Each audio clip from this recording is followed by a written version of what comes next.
নমস্কার। দেশে ও বিদেশে, কাছে ও দূরে সমস্ত শ্রেণীর শ্রোতাবন্ধুদের আমার সহ আপনাদেরই চ্যানেল শান্তিবার্তাতে সুস্বাগতম। আজকের যে আলোচনার বিষয়বস্তু খুবই ইম্পর্টেন্ট এবং এই আলোচনাটা উৎসর্গ করব আমার মতো যে সমস্ত পিতারা কর্মক্ষেত্রে দেশ থেকে বাইরে প্রবাসে আছেন তাদের উদ্দেশ্যে। তো আলোচনার বিষয়টা কি, যে বাবার কোন এমন ভুলে সন্তানদের ভবিষ্যৎ নষ্ট হতে পারে, বা বাবার কোন ভুলে সন্তানের ভবিষ্যৎ নষ্ট হয়। তা এক এক করে তুলে ধরার চেষ্টা করব। জানতে হলে ভিডিওর সাথে থাকবেন। তো প্রথমত যে ভুলটা হয় সেটা হচ্ছে, যারা আছেন তো প্রথমত ভাবেন যে শুধু ইনকাম করেই দায়িত্ব শেষ। ইনকাম করে প্রত্যেক মাসে একটা অ্যামাউন্ট বাড়িতে পাঠিয়ে দেওয়া হলো। ছোট ছোট বাচ্চা কি বড় ছেলে মেয়ে, তারা কি পড়ছে তাদের কোনো প্রকারের কোনো খোঁজখবর বাবারা ঠিকমতো নিতে পারেন না। কিন্তু এটা করলে ভুল হবে। সেটা হোক আপনার ছোট শিশু সন্তান, কি উপযুক্ত 10, 12, 15, 16 যাই বয়স হোক না কেন, বাবার কাছ থেকে তাদের কিন্তু একটা আলাদা চাহিদা থাকে। সেটা মানসিকভাবে একটা সাপোর্ট। বাচ্চার সঙ্গে রেগুলার পড়াশোনার বিষয়, পার্সোনাল বিষয়, খাওয়া দাওয়া ঠিকমতো করছে কি না, খেলাধুলা ঠিকমতো করছে কি না, পড়াশোনা ছাড়াও তার বাকি যে জীবনটা তোলা বা আরও দিনচর্চার যে কাজ, কেউ গান শেখেন, কেউ নাচ শেখেন, কেউ আঁকা শেখেন, সমস্ত বিষয়ে খুঁটিয়ে খুঁটিয়ে তার সঙ্গে একটা আলোচনা করা। সেটা 20 মিনিট হোক, 10 মিনিট হোক, সেই সময়টা দেবেন। কিন্তু এটা যদি না দেন তাহলে বাচ্চারা মনে করবে যে বাবা শুধু একটা টাকা তৈরি করার মেশিন, তিনি তো আমার কোনো খোঁজ নেন না, আমি ভালো আছি না মন্দ আছি কোনো খোঁজ নেন না। এইভাবে একটা বিরূপ মনোভাবের সৃষ্টি হয়, বিশেষ করে ছোট বাচ্চাদের, 5-6 বছর যাদের বয়স। অবশ্যই কিছুটা সময় আপনি পরিজনদের সঙ্গে যেমন সময়ে কথা বলেন, আত্মীয় স্বজন বা বাড়ির বাবা মা, তো তদ্রূপ নিজের সন্তানকেও কিন্তু সময় দিতে হবে। 2 নম্বরে যেটি বলবো, সন্তান শুধু মাই লালন পালন করবেন, এই ভাবনাটা মন থেকে ঝেড়ে ফেলতে হবে। আপনি পয়সা ইনকাম করে মায়ের হাতে দিচ্ছেন বা গার্জিয়ানের হাতে দিচ্ছেন, মা সেখান থেকে তার সমস্ত প্রকারের চাহিদা হয়তো পূরণ করছেন, এটা ভাবলেই হবে না। আপনারও পিতা হিসাবে একটা দায়িত্ব আছে, সেটা থেকে আপনি নিজেকে দূরে রাখতে পারেন না।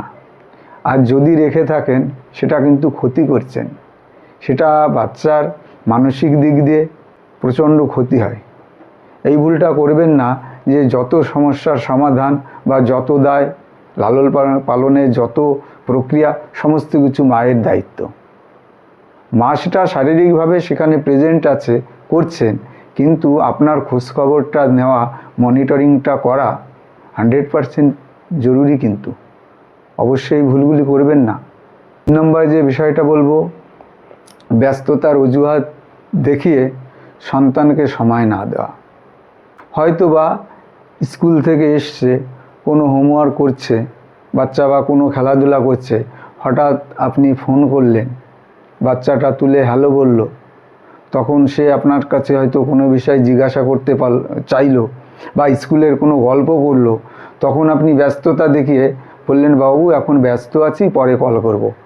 তখন তার যে মানসিক যে চিন্তা ভাবনা, তার যে মানসিক যে ক্ষতিটা হবে, যে বাবা তো আমাকে সময়ই দেন না, আমার সঙ্গে কথা বলার সময়ই নেই, আপনার উপরে একটা বিরূপ মনোভাব সৃষ্টি হবে, ক্ষোভের সৃষ্টি হবে। তাকে সময় দিন। সময়ের অজুহাত বা ব্যস্ততার অজুহাত দেখিয়ে তার থেকে নিজেকে দূরে রাখবেন না। তাকে আপনার প্রচণ্ড দরকার, বিষয়টা মাথায় রাখতে হবে। 4 নম্বর যে পয়েন্টটি আলোচনা করব, সন্তানের সঙ্গে বন্ধুত্ব মিশুন। হোক না সন্তান সন্তানই, তাকে তো আপনিই সৃষ্টি করেছেন, আপনিই তার পিতা, সুতরাং তার ভালো মন্দ সমস্ত বিষয়ে আপনি অবগত হন। দেখুন, মানুষ মাত্রই ভুল করে। সে একটা ছোট শিশু বা বাচ্চা আপনার কাছে, হোক না সে 18 কি 16 বছর বয়স, সে যদি কোনো ভুল পথে নিজেকে অগ্রসর করায়, সেখান থেকে বের করে নিয়ে আসার দায়িত্ব আপনার। এবং তখনই আপনি তাকে বের করে নিয়ে আসতে পারবেন যখন আপনি তার বন্ধুর মতো তার সঙ্গে মিশবেন। কেননা বাচ্চারা নিজের বাবা মাকে সেই কথা বলতে পারে না যে কথা বন্ধুকে বলে। সুতরাং এখানে আপনি যদি আপনার বাচ্চার সঙ্গে বন্ধুর মতো মেলামেশা করেন, তাহলে অবশ্যই সেই বিষয়গুলি, যে সমস্যায় সে পড়েছে, সেই বিষয়গুলি নিয়ে আপনার সঙ্গে খোলামেলাভাবে আলোচনা করতে পারবে এবং তাকে আপনি সঠিক পথ দেখাতে পারবেন। সুতরাং প্লিজ বাচ্চার সঙ্গে কিন্তু সময় দিন এবং বন্ধুর মতো সম্পর্ক তৈরি করুন। 5 নম্বর যে পয়েন্টটি বলবো, কখনো কোনো বিষয়ে, সে ফোনে হোক বা সাক্ষাতে, বাচ্চার সামনে আপনার স্ত্রীকে অপমানজনক কোনো কথা বলবেন না। মানে আপনি আপনার স্ত্রীকে কোনো ব্যাপারে বোঝাচ্ছেন বা শাসন করছেন, সেটা যেন সন্তানের সামনে করবেন না। সন্তানের তাহলে তার মায়ের প্রতি একটা বিরূপ মনোভাবের সৃষ্টি হয়, যে মা হয়তো কিছুই বোঝে না, আমার মতনই অবুঝ।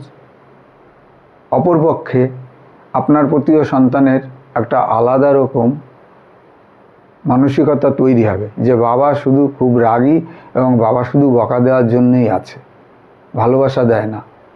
সুতরাং কঠোরভাবে এটা অ্যাভয়েড করার চেষ্টা করবেন, যে সন্তানের সামনে কখনোই কোনো মুহূর্তে স্ত্রীকে কোনো অসম্মানজনক কথাও বলবেন না বা ব্যবহারও করবেন না। 6 নম্বর যে পয়েন্টটি বলবো, সন্তানের সামনে কোনো প্রকারের নেশা থেকে নিজেকে বিরত রাখবেন। হোক না সেটা ছোট থেকে ছোট কোনো নেশা। দেখুন, বাচ্চারা হচ্ছে এমন একটা সিচুয়েশানে ধীরে ধীরে বড় হয়, ওরা কিন্তু অনুকরণ দুটোই করে। বিশেষ করে তার সুপার হিরো থাকে তার বাবা এবং সুপার হিরোইন থাকে তার মা। অতএব মা বাবা যেটা করবে বাচ্চারাও কিন্তু সেইটাই করার চেষ্টা করে। আপনার একটা ছোট ছেলে, পুত্র সন্তান, আপনি তার সামনে যদি সিগারেট পান করেন, তখন সবসময় তো তাদের বোঝান ভালো কাজ করবে, ভালো কথা বলবে, ভালো কথা শুনবে, ভালো করে লেখাপড়া করবে। তাহলে তার মনে মনে একটা এমন ভাবের উদয় হয় যে বাবা সিগারেট খাচ্ছেন, ওটাও বোধহয় ভালো জিনিস।